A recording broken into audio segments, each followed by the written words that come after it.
our veteran members, people who are just checking us out for the first time. And if you are a newbie, I would really strongly welcome you to stay with us, get to know us, engage in informal conversation afterwards. And we do provide lunch on the first Sunday, so we'd like you to stay and continue the conversation and so on. So it's good to see so many people here, and I sort of suspect that for most of you, it's because you want to get away from Donald Trump. And right, and I will promise you that you will be as far away from Donald Trump this morning as you could possibly get. Okay, in the talk that I want to give.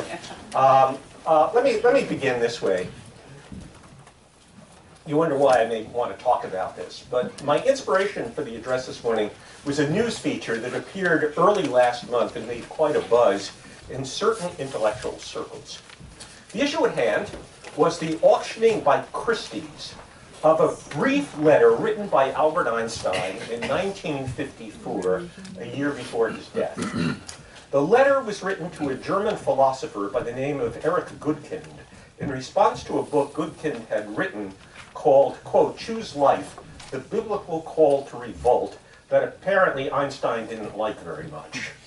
According to the article in the New York Times, quote, "The book presented the Bible as a call to arms and Judaism and Israel as incorruptible," end quote. Einstein used his letter to Goodkind to very briefly express his opinions on God, the Bible, Judaism, and his own relationship to the Jewish people. The letter was purchased by an anonymous bidder who paid the astounding amount of almost $2.9 million for a missive which was barely a page and a half long. The sale of this letter, in fact, superseded the amount paid for the much more significant letter that Einstein had sent to President Franklin D. Roosevelt in 1939 that warned, quote, of the possibility of the creation of extremely powerful bombs, end quote, and served as the catalyst for the research that led to the creation of the Manhattan Project. Now, Einstein had absolutely nothing to do with the building of the atomic bomb, except to suggest to Roosevelt that its creation was a possibility. And of course, at the time, there was fear that the Nazis were developing nuclear weapons. So this became a very, very literally hot-button issue at the moment.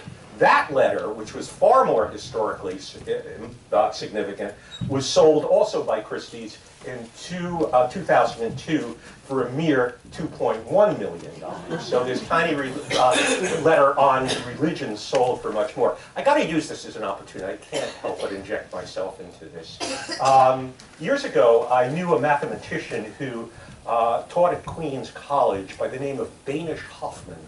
And Professor Hoffman actually worked with Albert Einstein at the Institute for Advanced Study at Princeton. He knew him personally, worked with him, and wrote two very beautiful books about Albert Einstein, one called Albert Einstein, Creator and Rebel by Banish Hoffman, and the other one is Albert Einstein, The Human Side. Both of them are autographed by Banish Hoffman, and in the late 1970s, I, as leader of the society, had a weekly radio program on WFDU radio at Fairleigh Dickinson, which was sort of an interview show.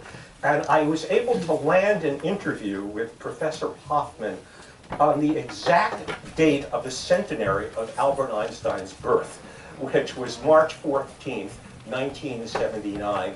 And Dr. Hoffman granted me an hour-long interview, which was recorded on a cassette tape. Okay, it was done on radio. First did it as a cassette, and then we rebroadcast it on FDU radio right here from Teaneck, while an Italian news company had come all the way from Italy waiting in line to interview Dr. Hoffman on Albert Einstein on the centenary of his birth.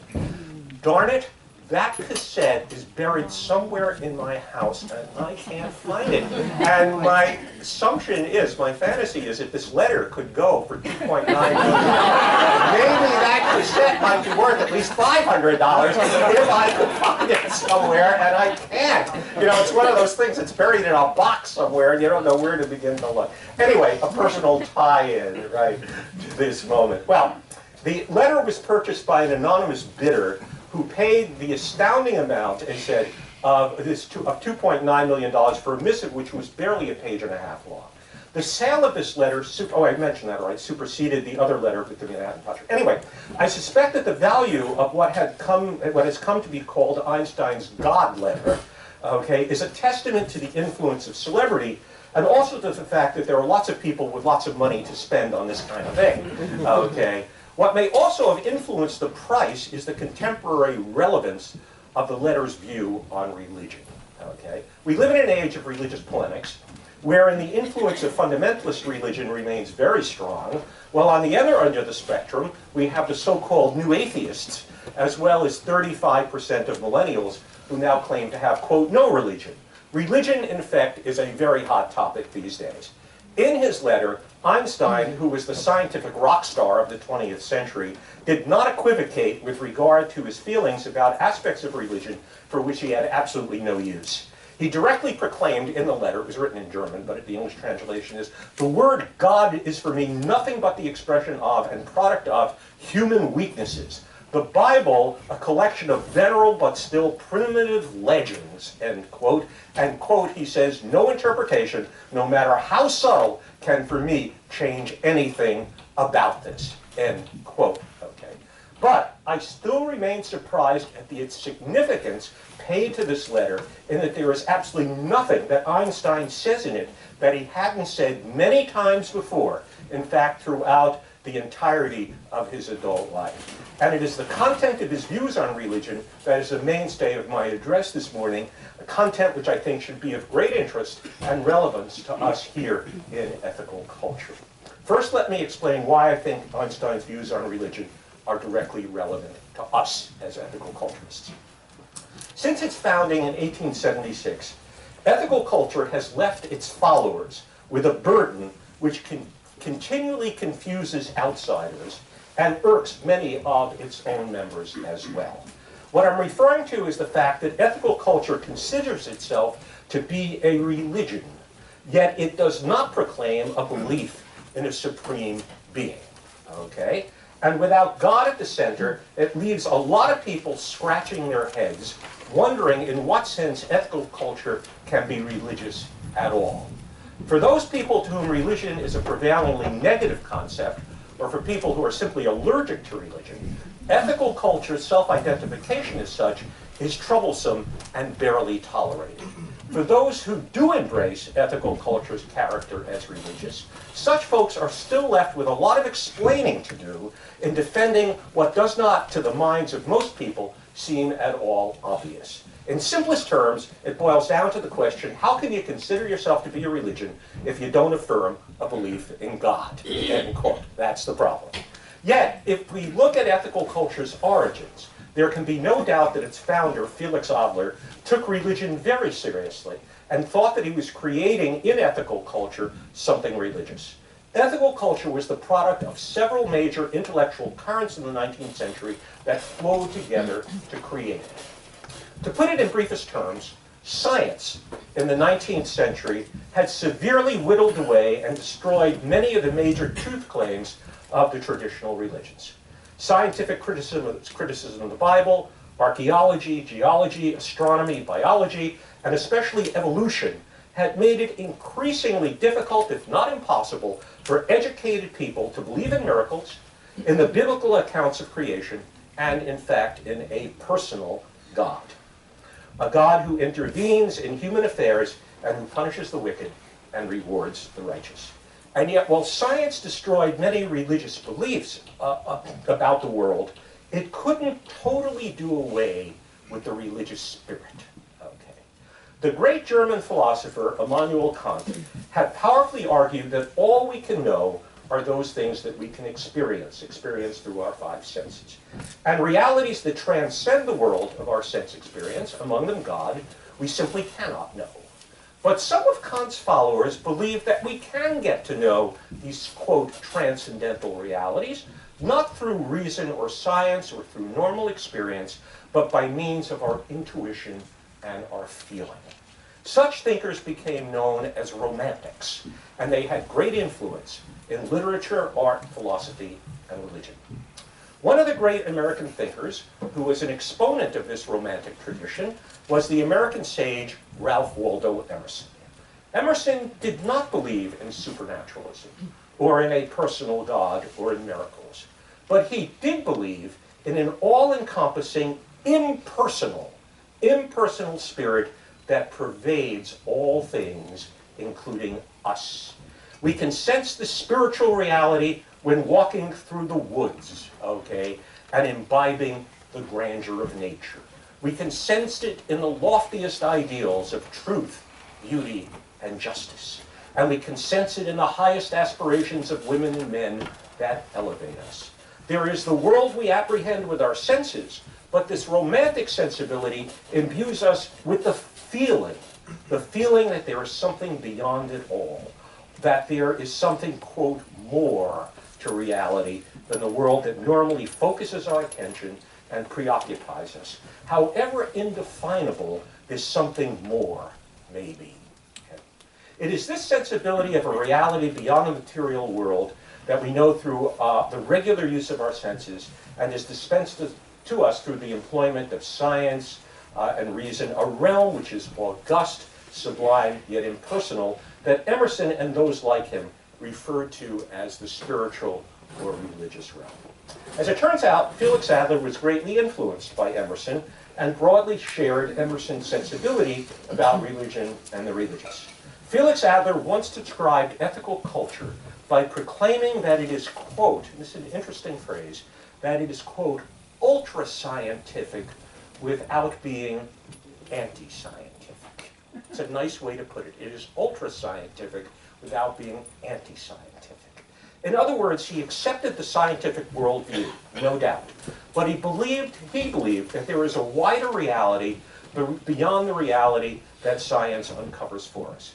But again, this wider reality is not supernatural, or indeed in any sense personal, or has anything whatsoever to do with the creeds, doctrines, and myths associated with the historical religions such as Christianity, Judaism, Islam, Hinduism, and so forth. It is a generic, universal religious sensibility, so to speak, and is not exclusively identified with any specific historical religion, though the traditional religions may express or be inspired by elements of it. Okay. While he had his own specific take on it, Albert Einstein's religion and sense of the religious falls into this general sense of religious appreciation. And it was this appreciation of religion that places Einstein, I think, very close to us and led him to appreciate ethical culture not merely for our achievements in the arena of social justice, but for what ethical culture essentially is and religiously stands for. But Einstein did not merely know ethical culture from a distance. Before World War I, ethical culture was in fact an international movement, with societies and fellowships in Great Britain, Germany, Austria, Switzerland, and elsewhere. We even had a small fellowship in Tokyo, Japan. When in the first decade of the 20th century, Einstein was working in a patent office in Bern, Switzerland, and where he was formulating the theories of relativity, he would, on occasion, attend meetings at a local ethical culture fellowship in the city of Bergen. Okay? Maybe we're responsible for the theory of relativity. I, in effect, tend to doubt it. But Einstein would occasionally come to a meeting like this, right, of ethical culture in Switzerland, undoubtedly conducted in German. And almost 50 years later, in a very laudatory letter, Einstein praised not only the work of ethical culture, but our underlying sensibilities in a way that I personally believe he gets exactly right. Okay? I'll get to that statement at the end of my address. But first, some discussion of what goes on in between. Okay.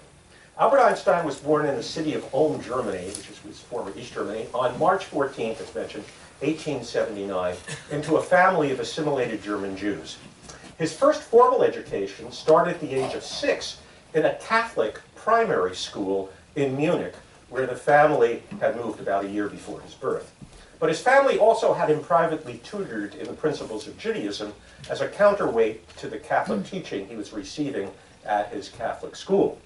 It was at public school at age 7 that the young Einstein the only Jewish student in his class, had his first encounter with anti-Semitism. And of course, he fled from the Nazis, and in effect, the anti-Semitism that he was the victim of, in effect, spurred his commitment to his Jewish identity, not religiously, but ethnically and culturally, and led him to become a Zionist and supported Israel, but not, I should mention this is understood, it was not I have to mention this, it's very complicated.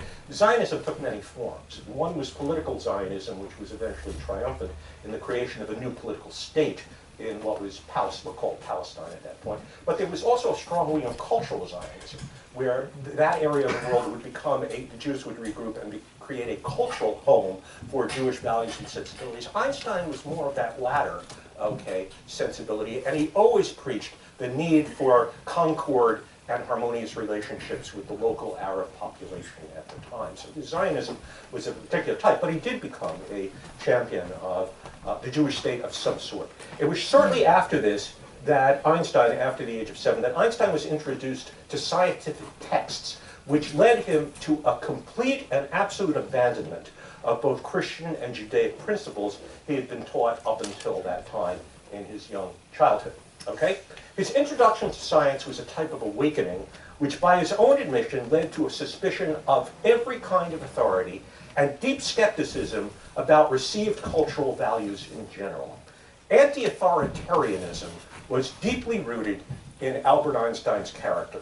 He hated militarism, and he did not like parades. There was something about parades that spoke to basically mindless conformity that he didn't like. And I must admit, I'm not claiming to be an Albert Einstein. I don't like parades either. I find that I simply don't like everybody doing things together in the same way in that fashion.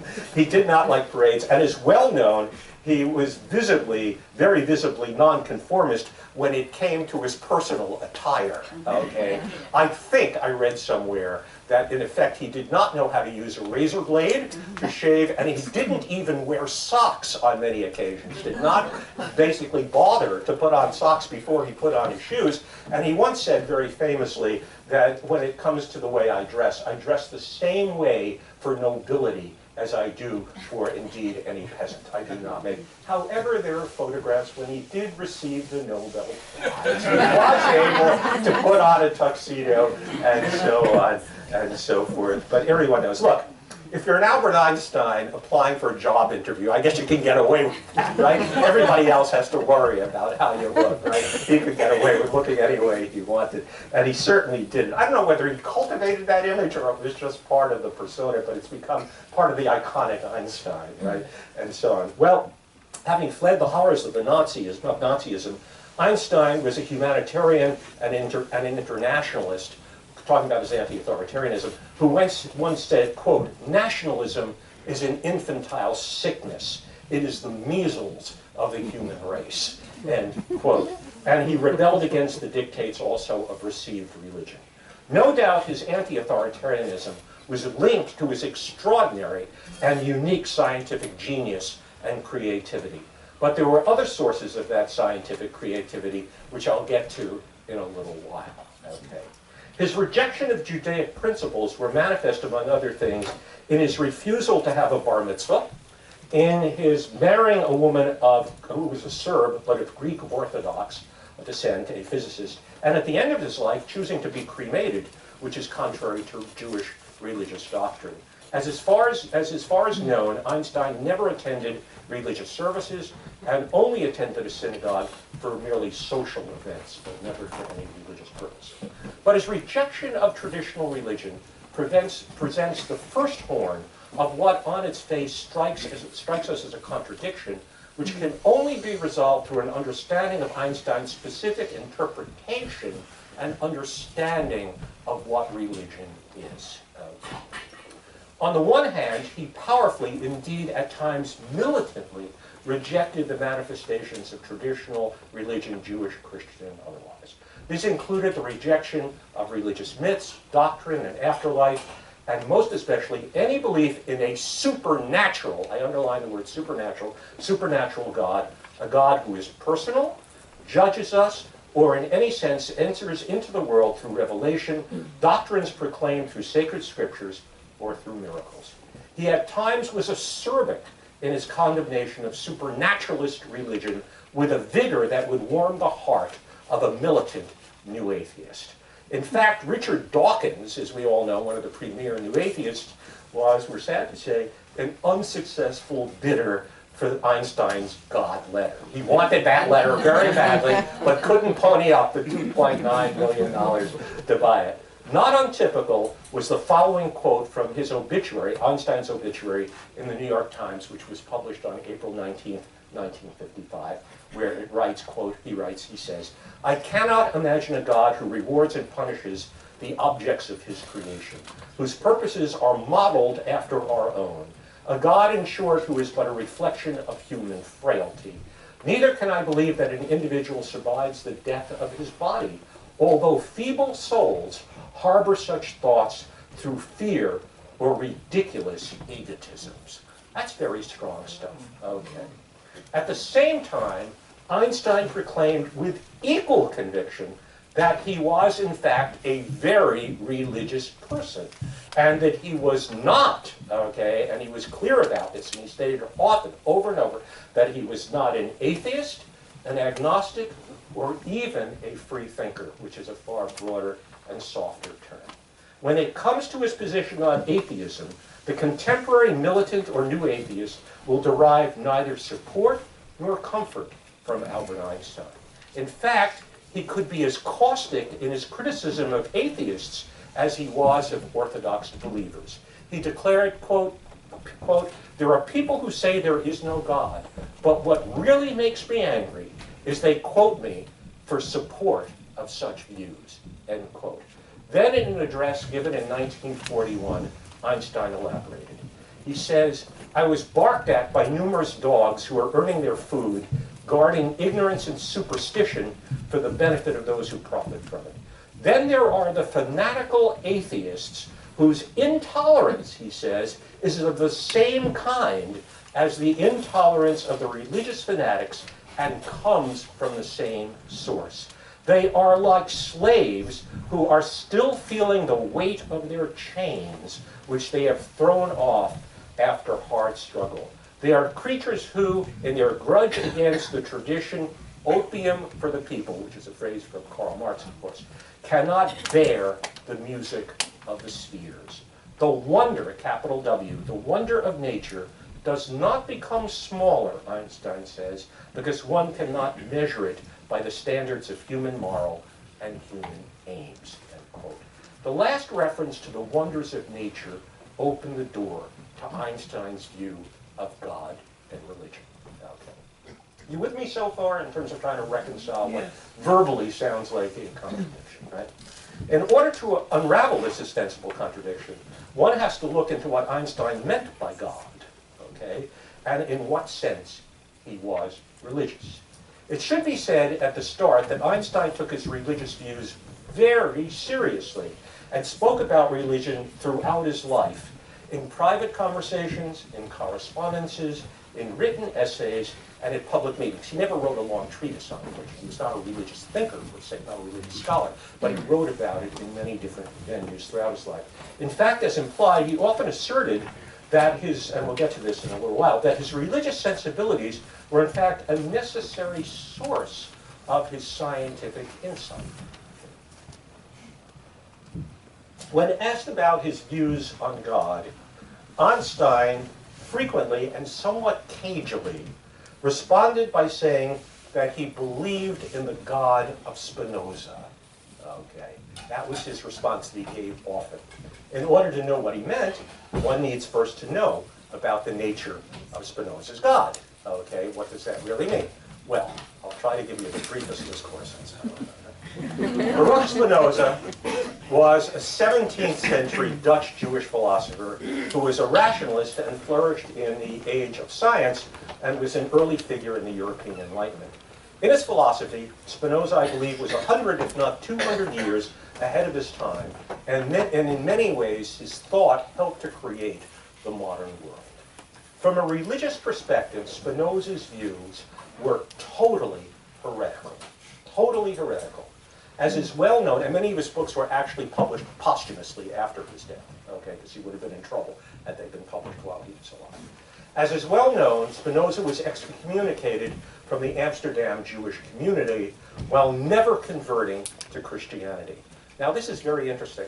One thinker had once said that Spinoza was the last of the medievals and the first of the moderns. In the Middle Ages, there were no individual citizens of countries. It's not like you roamed around like an individual. You were always, your identity was always pegged to, organically, to a religious community. You were either part of the Christian community, the Jewish community, or the Muslim community, but the idea of an individual living apart from any of those religious communities was unknown in the Middle Ages. That, in effect, the fact that we are independent citizens of our countries, is a modern idea that develops in the 17th century. And it's sometimes said, it's a slight hyperbole, that Spinoza was the first modern citizen because he left the Jewish community, never looked back, left the Jewish community, but did not join the Christian community. He became a freestanding so-called citizen of the Dutch Republic. Okay, that's a very modern idea. So in some sense, he was the first modern and the first secular person in that regard, because he did not identify with a religious community, put an end to the medieval notion of belonging. Now, from a more technical point of view, Jewish and Christian theology is based on the premise that reality is comprised of two separate substances. There is spirit on the one hand, and there is matter on the other. Or we might say there is God and there is nature. In his masterpiece, The Ethics, a copy of which I have here, which is written in the form, this is extraordinary, written in the form of geometrical axioms, postulates, and theorems, okay, Spinoza was able to demonstrate with unsparing logic that there are not two substances, but simply one substance. Not two, but one, okay. Reality is not divided, he argued and concluded very compellingly, with using airtight logic, that reality is not divided into God and nature, but God and nature are one and the same. God is not, therefore, supernatural or above or outside of nature. God is nature. Nature is God. Now, if God is nature, then Spinoza's God is almost nothing like the God of Judaism, Christianity, or for that matter, Islam. If God is nature, then Spinoza's God is austerely and totally impersonal. Nature is impersonal, right? God is nature, God is impersonal. If God is nature, then God is not a creator. And in Spinoza's view, nature is self-created, so to speak. Spinoza's God has no will. He has no will. If Spinoza's God has a, quote, will, and I put it in quotes, then there's no intentionality in it.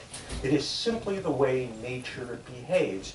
Or we might say that God's will is identical to the laws of nature. The laws of nature is God's will. Again, totally impersonal. Spinoza's God has no ethical properties. And we humans, what we humans consider to be good or evil, is therefore simply relative to our own human interests. Okay? Spinoza's God, needless to say, does not reward or punish human beings for their behavior, and Spinoza's God is certainly not one to whom anyone would pray. Totally futile, okay? Because God is not personal. God is nature. But most important for Einstein is that nature, according to Spinoza, and here we can see the influence of Newtonian science all the way back in the 17th century. Right? Most important for Einstein, in terms of Spinoza's God, is that nature behaves according to laws and reasons that are totally and thoroughly deterministic. Spinoza and Einstein are both ironclad determinists. There is no freedom in nature, and there is no free will. To state it in the broadest terms, nature and God, and this is sort of broader understanding, which I can't quite put into words compellingly, to state it in broadest terms, nature and God is an infinitely vast and wondrous system comprised of a concatenation of causes and effects for which there are no exceptions whatsoever. Reality is one infinitely vast structure in which effects result from causes, and everything is conjoined in a way that is ultimately rationally structured and coherent. Every action, everything occurs as a result of causes that are rationally conjoined to each other. So imagine a vast infinite structure, okay, an architecture of everything, where everything that happens as a result of prior causes, and everything is rationally coordinated together in one vast infinite system. What Spinoza was trying to do is to create a total, abstractly, a total comprehensive understanding of reality and how it is put together. It is absolutely an extraordinary, extraordinary venture, and one which Einstein felt totally compelling. So everything in Spinoza's metaphysics, in Spinoza's philosophy, occurs out of necessity. Therefore, there is no freedom. There are no accidents. And in Spinoza's view of reality, nor in Einstein, again, does anything happen as a matter of chance. In fact, Einstein had famously proclaimed that, quote, God does not play dice with the universe. Okay, everything happens for a cause and for a reason. If things seem to happen by accident or for no ostensible reason, it's not because they do. We just assume that they do, but because we are ignorant, because our knowledge, our reason and science have not penetrated far enough for us to understand the way in which phenomena are the products of ulterior causes. For Spinoza and for Einstein, this determinism pertains also to human thoughts, human feelings, and human actions. For as Spinoza has made clear, we are simply nothing but natural beings who are totally part of nature and have no special status outside of nature, as the traditional religions would proclaim. Okay, Spinoza once said that human beings are not their own kingdom, they are merely, or a special kingdom, we are simply part of the kingdom of nature. And that includes our thoughts or emotions are determined by predetermined causes, and so on and so forth. Okay. For Einstein, this vast, indeed infinite system of causes and effects that make up the universe, and is in its deepest recesses completely rational, was the wellspring of powerful religious feelings, and for him, sources of inspiration. For Einstein, knowledge of God can be pertained by observing the processes, the visible processes of nature, but with the proviso that the manifestation of the divine in the universe is only a very partial, indeed infinitesimally small part of the universe that is comprehensible to the human intellect. For Einstein, reality is a huge rational system, which through the use of our own reason and science, we can get to know. But again, we can know only a very, very, very small part of it. Beyond what we can know lies the vast unknown that gives rise to a sense of mystery, which Einstein construed as sublime and inspiring. But behind it all is encompassing reason, which he often wrote with a capital R, encompassing reason which he identified with God. God is the rational system which lies behind or within nature and structures it. He even went so far as to say, quote, everyone who is seriously involved in the pursuit of science becomes convinced that a spirit is manifest in the laws of the universe, a spirit vastly superior to that of man, and one in the face of which we, with our modest powers, must feel humble, end quote. To put it in simplest terms, he said, quote, my views are near to those of Spinoza. Admiration for the beauty of and belief in the logical simplicity of the order and harmony. Those two words are very important. Order and harmony, which we can grasp humbly and only imperfectly, end quote. Einstein often referred to his views as, quote, cosmic religion, which gives rise to cosmic religious feelings, which are akin to feelings of awe. Okay. Einstein had once said, quote, the most beautiful experience we can have is of the mysterious, a knowledge of the existence of something we cannot penetrate, our perceptions of the profoundest reason and the most radiant beauty which only in their most primitive forms are accessible to our minds. It is this knowledge and this emotion and that constitutes true religiosity. And in this sense, and in this sense alone, I am a deeply religious man. End quote. Okay. Cosmic religious feelings also give rise, as he put it, to a recognition of, quote, the futility of human desires and the sublimity and marvelous order which reveals itself both in nature and in the world of thought, end quote. But these feelings, for Einstein, were not mere window dressing, okay? They weren't merely metaphors by any means. Einstein fervently believed that an apprehension of the mysterious, of awe, and the belief that behind or within reality there exists an order that is rationally structured and is scrutable to the human mind, even very partially, is what impels and inspires scientific discovery. Speaking about this profession, his profession, he said, quote, "Science can only be created by those who are thoroughly imbued with the aspiration towards truth and understanding. This source of feeling, however, springs from the sphere of religion. I cannot conceive of the genuine scientist without that profound faith. The situation may be expressed by an image." And then he says, and this is a very strong statement, "Science without religion is lame. Religion without science is blind." Okay. Now, science without religion is lame because scientific discovery requires this faith in the rational structure of reality inspired by a sense of mystery and awe.